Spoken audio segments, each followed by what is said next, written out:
Til að gera hugakort í Mindmap þá opniði Google Drive því að Mindmap eitt af þessum Google-forritum sem við höfum aðgang að í gegnum akkántur okkar.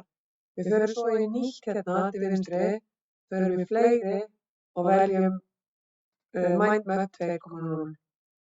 Þá opnast Mindmap sem að þið hafið nú flestar notað og maður tvísmettir inn í hana til þess að skrifa.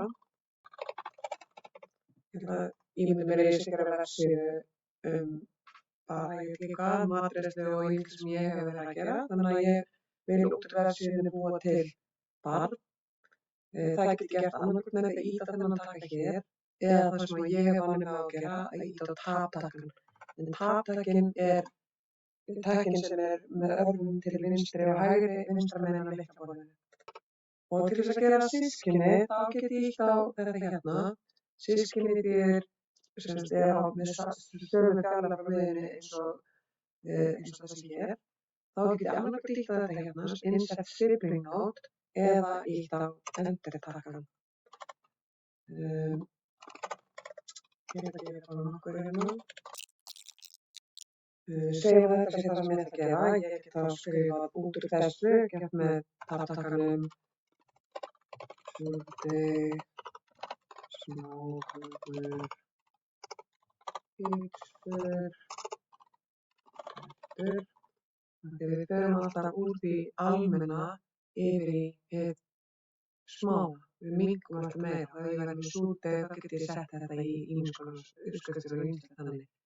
Ég ætla ekki að fara að gera þetta alveg nákvæmt, en segjum að ég myndi setja á eitthvað rangt hér inn, auðvitað myndi ekki setja golfkýlur við bakstur, heldur myndi ég vilja flytja það hér yfir í golf, þá dreg ég þetta, smelli á golfkýlur, held og dreg hingað og sleppi yfir þeirri bólu, þá fæst þetta.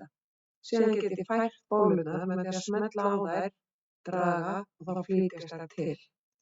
Ég get gefið þeim lit með því að fara hér í Change Node Style, þá get ég breytt lit, gert þarna öðru litin, textan öðru litin.